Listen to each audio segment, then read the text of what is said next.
तिसरा डोळा, तिसरा डोळा. नमस्कार, तिसरा डोळा न्यूजमध्ये आपलं स्वागत. मी सतीश चव्हाण. पाहूयाच्या काही ठळक घडामोडी. सांगली जिल्हा परिषदेत नुकत्याच पार पडलेल्या जल व्यवस्थापन समितीची बैठक अध्यक्षा संगीता पाटील यांच्या अध्यक्षतेखाली संपन्न झाली. या बैठकीत विरोधी पक्षनेते आशिष जाधव यांनी शेतकऱ्यांसाठी पोटतिडकीने अनेक विषय मांडले. सभेच्या प्रारंभी जाधव यांनी स्वीय निधीतून केवळ 1.5 कोटी निधीची तरतूद केल्याबद्दल नाराजी व्यक्त केली. तसेच कोयना धरणातून सोडण्यात आलेले पाणी कर्नाटकाला वाहून जाऊ नये यासाठी ओढे, नाले, तलाव भरून घेण्याची विनंती केली. त्याचबरोबर जिल्ह्यातील तलावांचे खोलीकरण करावे, गाळमुक्त बंधारे करावेत, साठवण क्षमता वाढवावी, शेतकऱ्यांच्या पिण्याच्या आणि शेतीच्या पाण्याचा प्रश्न मिटवावा, जलजीवन मिशनची कामे पूर्ण करावीत, ग्रामीण भागातील पाणी योजना पूर्णत्वास न्याव्यात, रस्त्यांची कामे मार्गी लावावीत, ठेकेदारांची बिले तपासावीत, अशा अनेक जिव्हाळ्यांचे प्रश्न उपस्थित केले. नमस्कार. आज जल व्यवस्थापन समितीची मासिक सभा अतिशय आनंदी वातावरणामध्ये त्या ठिकाणी पार पडली. खरं तर जल व्यवस्थापन समिती म्हटलं तर ग्रामीण भागातील पाणीपुरवठा असेल, स्वच्छता असेल, या सगळ्या ज्या स्कीम्स आहेत याच्यावरती डिस्कशन अपेक्षित असतं. आणि त्या पद्धतीनं आज अध्यक्ष मॅडम आमच्या जिल्हा परिषदेच्या अध्यक्षा संगीताई पाटील यांच्या अध्यक्षतेखाली ही सभा चांगल्या वातावरणामध्ये पार पडली.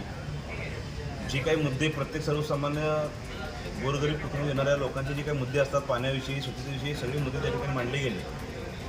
पण एक प्रकर्षानं त्याच्यामध्ये एक गोष्ट जाणवली गेली की आज DPCचा फंड असेल किंवा स्वीनिधी असेल, आज DPCनं बऱ्यापैकी चांगले फंड्स त्या ठिकाणी जलसंधारण विभागाला दिलेले आहेत पाण्यासाठी. पण स्वीनिधीचा जो काही भाग असतो, स्वीनिधीमधून फक्त 1.5 कोटीची त्या ठिकाणी डिमांड जलसंधारण विभागाने केलेली आहे. आणि आम्ही एक मुद्दा त्या ठिकाणी मांडला की बाबा 1.5 कोटी रुपये जर पाण्यासारख्या मोठ्या विषयावरती, शेतकऱ्यांचा विषय असतो, ग्रामीण भागातील सर्वसामान्य लोकांचा विषय असतो, त्यांना पिण्याच्या पाण्याची सोय करायची असते. आज अल निनोमुळे पुढे जाऊन भविष्यामध्ये पाण्याचं मोठं संकट निर्माण होणार असं चित्र दिसतंय. सर्व शास्त्रज्ञ ते सांगतायत. आज सुदैवानं कोयना डॅम त्या ठिकाणी आपला बऱ्यापैकी 100% भरत आलेला आहे. त्यामुळे आपल्याला पुढे जाऊन पिण्याच्या पाण्याची कुठे गैरसोय होणार असं चित्र दिसतंय. पण शेतीच्या पाण्याचा विषय काय?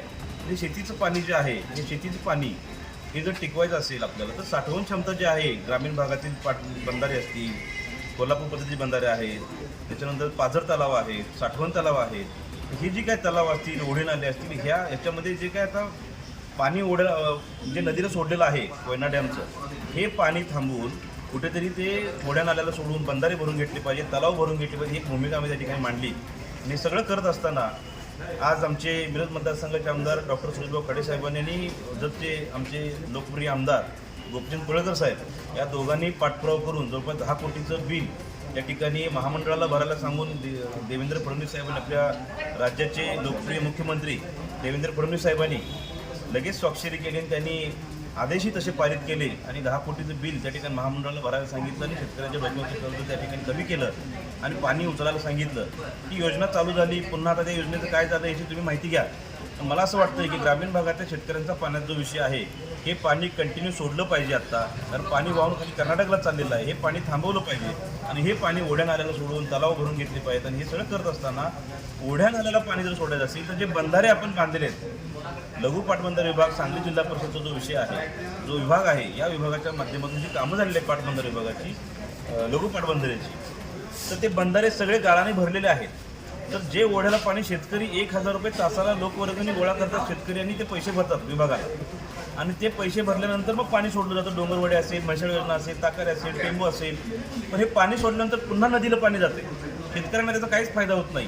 का तर जे बंधारे बांधलेले आहेत हे बंधारे पूर्ण गाळाने भरलेले आहेत. त्याच्यामुळे मी आज जलव्यवस्थापन समितीमध्ये एक मुद्दा प्रकर्षानं त्या ठिकाणी मांडलेला आहे की येणाऱ्या काही दिवसामध्ये पटकन आपण गाळमुक्त करावं ही जे काही बंधारे आहेत ते. आणि या बंधाऱ्याचा जर गाळ काढला तर पाणी साठवण क्षमता वाढेल, शेतकऱ्यांना पर्क्युलेशनचा शेतकऱ्यांना फायदा होईल, पिण्याचं पाणी जाईल, शेतीला पाण्याची सोय होईल. या दृष्टिकोनातून काम करण्यासाठी एक्झिक्युटिव्ह इंजिनियर जे आहेत वाघमारे साहेब यांच्याकडे अध्यक्ष मॅडम यांच्या मार्गदर्शनाखाली आम्ही हे मुद्दे मांडलेले आहेत. त्याच्यावर नक्कीच अध्यक्ष मॅडम याच्यावर काही तोडगा काढतील आणि शेतकऱ्यांच्या पिण्याच्या पाण्याचे असतील किंवा शेतीच्या पाण्याचा विषय हा मार्गस्थ होईल ही एक अपेक्षा या ठिकाणी मी व्यक्त केलेली आहे. जलजीवनसारखे मोठमोठे तुम्हालाही माहिती आहे की कामं कशा पद्धतीने चालू आहेत, कुठं पेंडिंग आहेत, का थांबलेले आहेत. आज कॉन्ट्रॅक्टर लोकांनी कामं केलेली आहेत आणि काही नक्कीच त्यांची बिलं अजून आली नाही आहेत, त्यामुळे त्यांनी कामं थांबवलेले आहेत. पण त्याचा आढावा जो आहे तो सबमिट झाला पाहिजे की काम किती झालं आहे, त्यांना बिल किती दिलं आहे. ॲक्च्युली बिल जर समजा त्यांना दिलं असेल जास्तीचं तर ते काम झालं आहे का हे सगळं चेक करायला लागेल. याचा आढावासुद्धा आम्ही मागितलेला आहे. आज जलजीवनमुळं आज गावांतर्गतल्या रस्त्यांची खूप मोठी अडचण झालेली आहे. जोपर्यंत जलजीवनची अंतर्गत जोपर्यंत कामं होत नाही गावठाण हद्दीमधली तोपर्यंत गावातले रस्ते करून चालणार नाही. आज सर्वसामान्य लोकांच्या अडचणी रस्त्याच्या आहेत. आज पावसाळा चालू झाला आहे, लोक फोटो करून आम्हाला पाठवत आहेत, पण हे रस्ते कधी होणार आहेत? जलजीवनची पाईपलाईन जेव्हा खालची होईल, अंडरग्राऊंड पाईपलाईन, त्याच्यावर वर रस्ता केला नाही तर आज रस्ता केला तर तो पुन्हा उकरावा लागेल.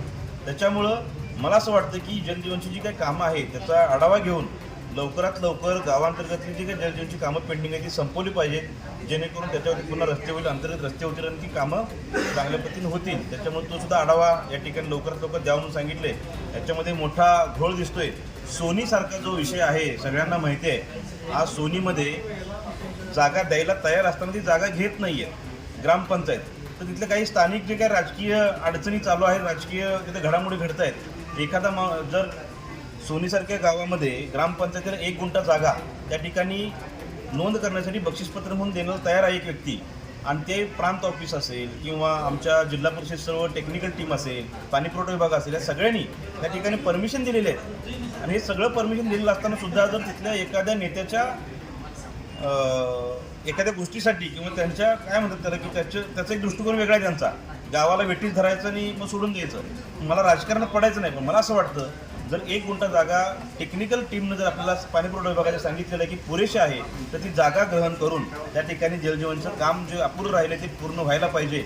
मुदतीवर मुदती मागतात, त्याच्यामध्ये मोठं राजकारण गेली 4 महिने झालं. सोनीसारख्या मोठ्या गावचा विषय मी इथं मांडतोय, पण इथं महिन्याला येऊन मुदतवाढ मागायची हे चालू आहे. तेव्हा आज तोही मुद्दा सांगितलेला आहे. 4 दिवसामध्ये सोनीसारख्या गावचा विषय या ठिकाणी जिल्हा परिषदेमध्ये पुन्हा बसून मिटवलं जाईल असं आज ग्वाही आज मुख्य कार्यकारी अधिकारी विशाल नरवडे साहेबांनी यांनी दिलेली आहे. अध्यक्ष मॅडमने सांगितलेलं आहे तर सोनीचं सुद्धा आमच्या जलजीवनचा विषय लवकरात लवकर संपेल, कारण त्याच्यामध्ये बरेच ग्रामसेवक असतील, सरपंच असतील किंवा सगळ्यांना घेऊन आम्ही त्या ठिकाणी तो विषय सोडवू. बऱ्याच गावचा विषय आहे. कांचनपूरचा सुद्धा विषय आहे. कांचनपूरच्या आमचं 4-5 गावचं जे आहे ते पाण्याची व्यवस्था त्या गावावर डिपेंड आहे. आज कांचनपूरचं जे तळं आहे त्या तलावातून सांबरवडे असेल, रसूरवडे असेल, काकडवडे असेल, मानमुडे असेल, या गावांना त्याचा पॉप्युलेशनचा फायदा होतो.